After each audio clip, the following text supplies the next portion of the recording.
As we step into today's story, make sure you're not alone. Also, don't miss out on your free stories every Tuesday, Thursday, and Saturday by hitting the like, subscribe, and notification buttons.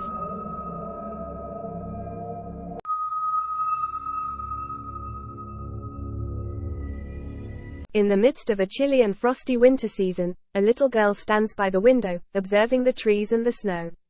However, her focus is on eagerly awaiting her anticipated visitor. Abruptly, there's a knock at the door, and the 5-year-old's face lights up with joy. She excitedly informs her grandmother that the awaited woman has arrived.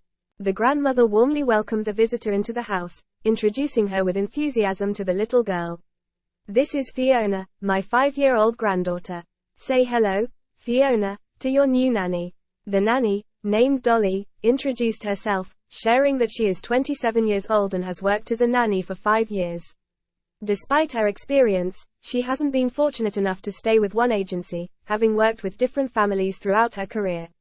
Dolly revealed that she doesn't have a family of her own, has never been married, and doesn't have children. She expressed her genuine enjoyment in caring for other people's kids. The connection between the little girl and Nanny Dolly is immediate and effortless. Taking care of the child is Nanny Dolly's primary responsibility.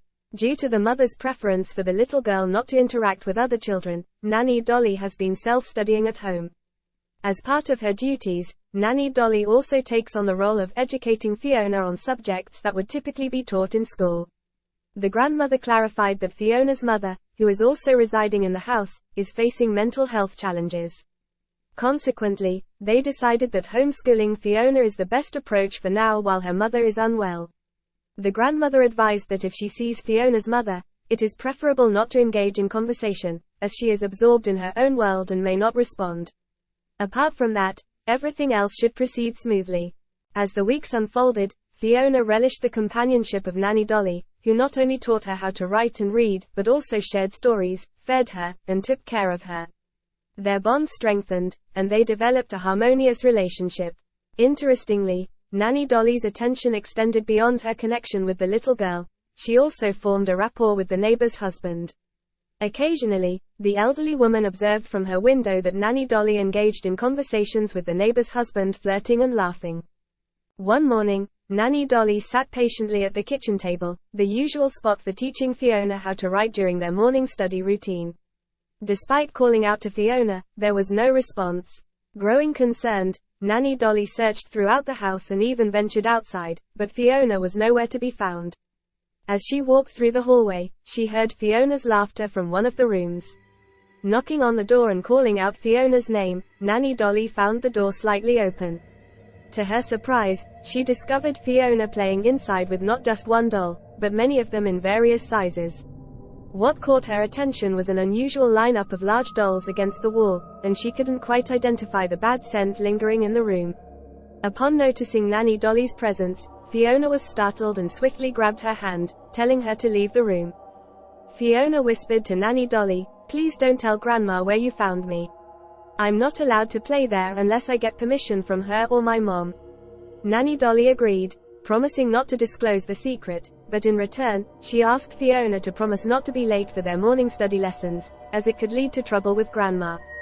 They solemnly made a pact. Intrigued by the abundance of large dolls in the room, Nanny Dolly couldn't help but ask why Fiona had so many dolls.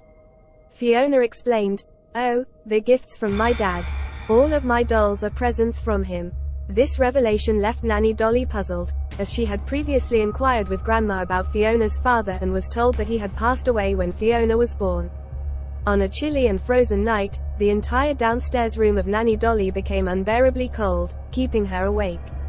Unable to sleep, she ventured out of her room to inspect the heater. It became apparent that the electricity was out, leaving the entire house in a frozen state. As she walked through the hallway, she was startled when little Fiona appeared behind her, causing Nanny Dolly to jump in surprise.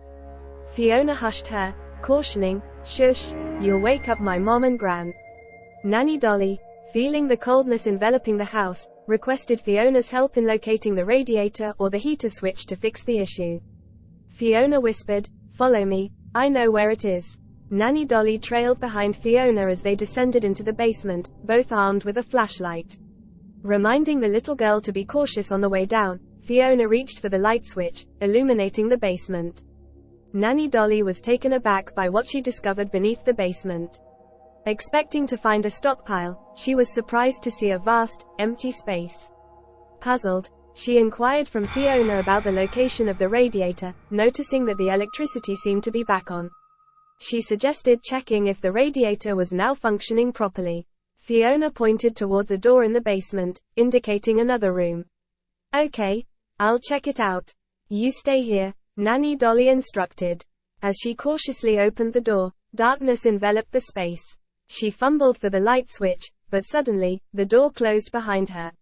A wave of nausea hit her as someone covered her mouth with a cloth, causing her to lose consciousness due to the noxious odor. Upon regaining consciousness, she discovers herself lying on a table within the confines of a wooden crate. Her body feels immobile, though she can still hear and perceive the light in the room. Struggling to move or open her mouth proves futile. It appears that her entire body is paralyzed, with only her eyes and ears retaining any semblance of functionality. She listened to two voices engaged in conversation, the elderly woman's and her daughter's. The daughter inquired of her mother, seeking confirmation, "Mother, are you sure that this is the woman responsible for taking away my husband? Is she the cause of my pain and suffering? Did she lead to my husband leaving me?" The old woman agreed, saying, "Yes, my darling, she is the one. She is like the others, all the same. They snatch away our husbands, just as your father did to me when he ran away with your nanny when you were little. They are all whores and sinners, deserving to be held captive forever to spare other families from suffering. All nannies are the same."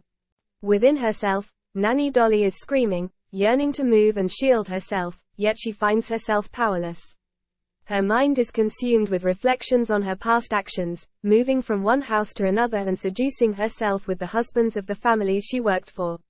The realization dawns that it's too late for confessions and too late for redemption. Tears start to stream down her face. The elderly woman looks at Nanny Dolly's paralyzed form and calmly expresses, "It's all right, my darling. You need not fight for your life. You're already dead inside. You won't feel a thing. It'll be easy for you. I recognize that you've been a good nanny.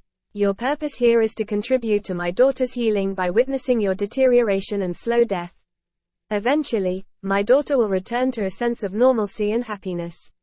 The duration may span weeks, months, or even years.